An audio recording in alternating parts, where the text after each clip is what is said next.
Making progress in Test Drive Unlimited has been a bit challenging and a bit underwhelming, but now we've actually advanced through the game a bit more here. We have got a lot of capital, a lot of money sitting on the sidelines. We can start to go back through some of these challenges. The Lancia Delta Integrale dedicated challenge. Moving over to the right hand side of the map, we of course have just down here next to the Sharps HQ the Fiat 500 or the Abarth 500 Alfa Romeo Mito challenge. Further down in the map, we know we've got a series of Ferrari challenges here, dedicated Ferrari race challenge series and a dedicated Ferrari race challenge just beside it once again, but I think we'll keep those for another series. This one here piques some interest, the M4 competition series. So I think today, now we have got so much spare money on the sidelines here, we're going to shoot over, buy some new cars, try ourselves with some new vehicles and see what this lives up to. First of all, we will jump into the Abarth 500. For fun facts, I actually have one sitting outside on the driveway, exactly the same as this, white with the 5-spoke wheels.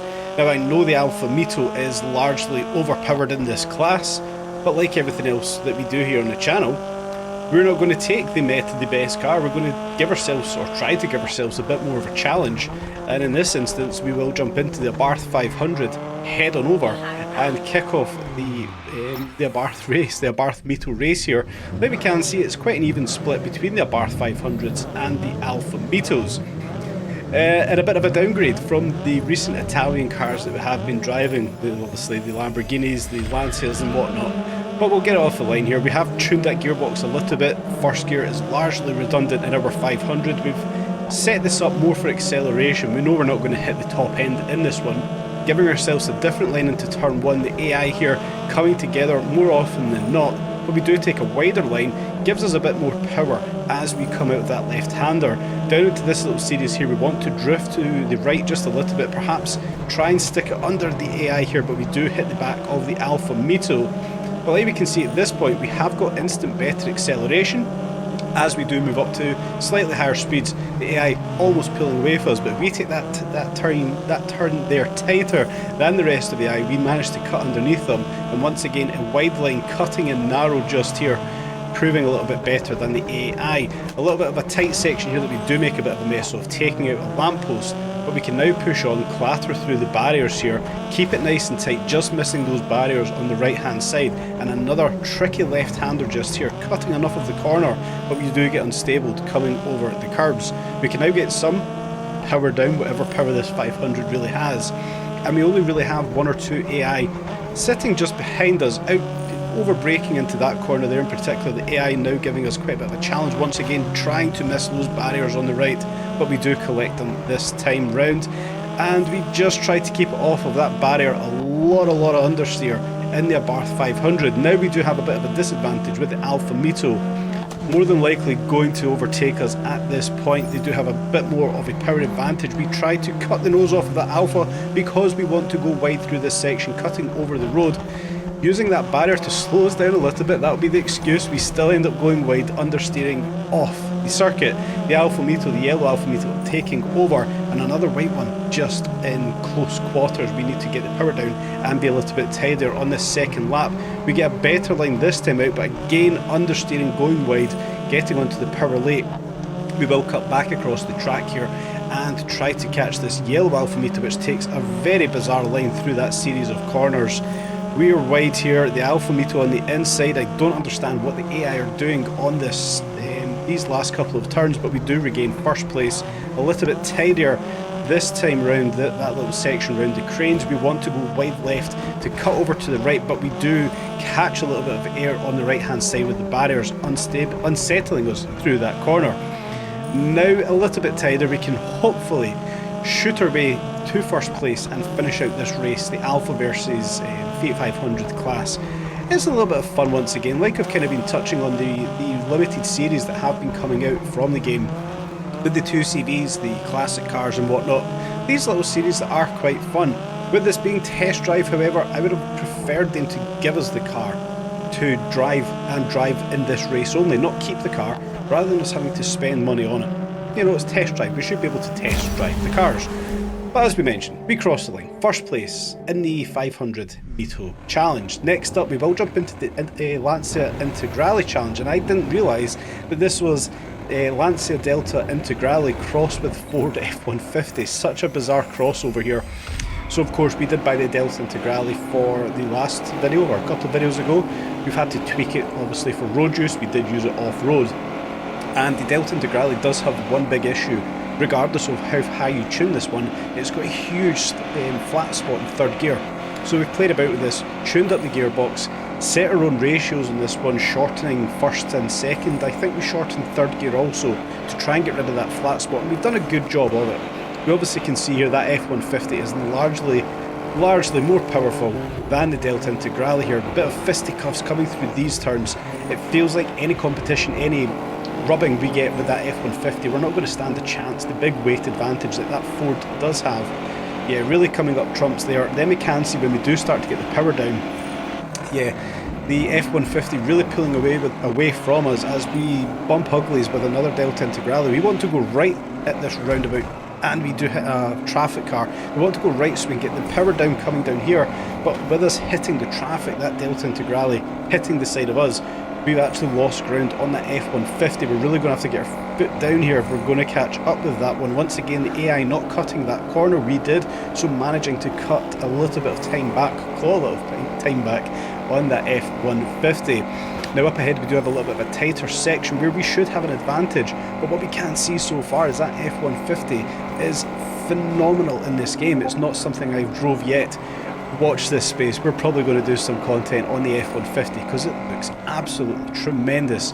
Where it shouldn't look tremendous on these tarmac races, the the asphalt races, it really shouldn't be as good as it is. So we're going to have to try that F-150 soon. Cutting across the track here, using those barriers to slow us down for this little tight section here. Don't cut this one all too much. There's an invisible wall. I don't know why it's there, but there's an invisible wall. If you cut that corner, you hit an invisible wall and it bounces you across the track. Makes no sense. Another corner not to cut with the staircase on the left-hand side, but it's a nice little town section here. Perhaps we could have tweaked the ratios a little bit more, having more acceleration. We probably could have stayed on the back of that F-150, but largely I would have expected us to have been closer to it, especially through this section.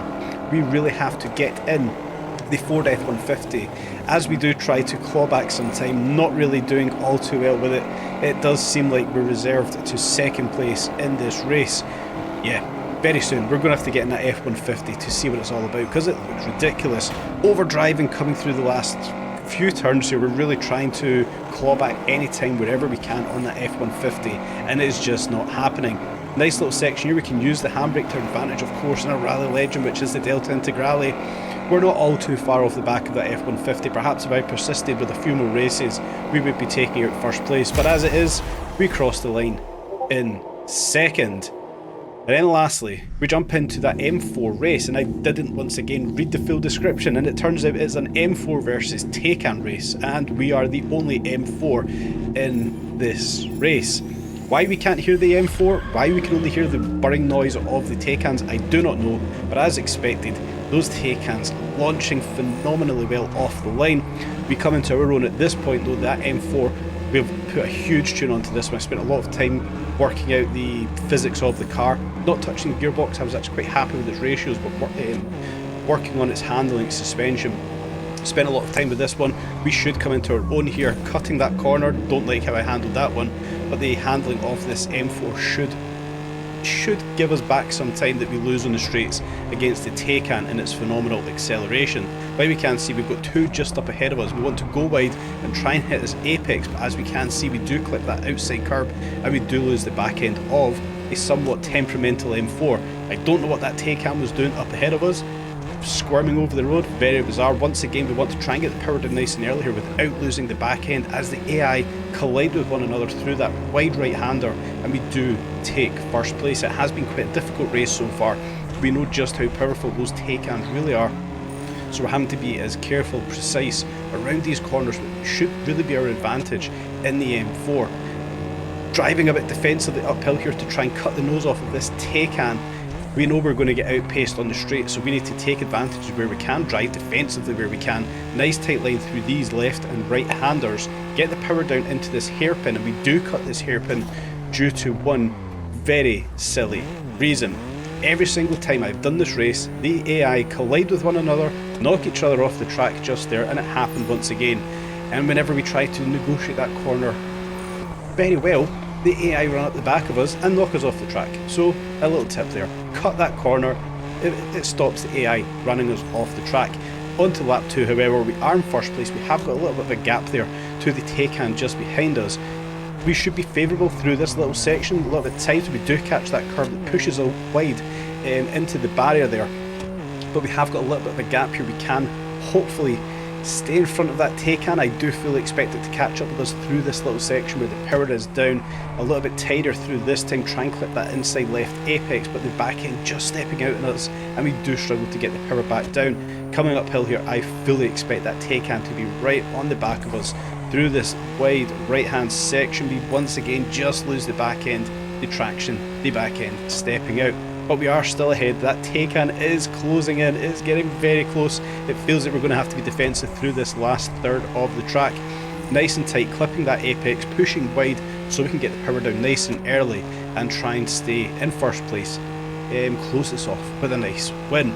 Nice tight right hander here, we know we can stay powered down, heavy brake into this left hand, keep it tight driving defensively and hold up as much of this track as we can. Keep that AI behind us. It does seem like we've done a good job of it so far. I'm going to go defensive once again. I'm going to cut this corner just to stop the AI from colliding with us. It happens time and time again. We can see the AI running wide once again. We will cross the line in first place in the M4. Fantastic race, thoroughly enjoyed it. I would have liked to have seen more M4s in the race, not just be bombarded largely by Taycans, but overall fantastic little racing series that we have had here. I'm going to do a full race series on the Ferraris. Previously I did it with the Lamborghinis, and we have got quite a few dedicated Ferrari races I do think we can push on with and create a little mini series with that, so watch out for that one coming soon, maybe even tomorrow.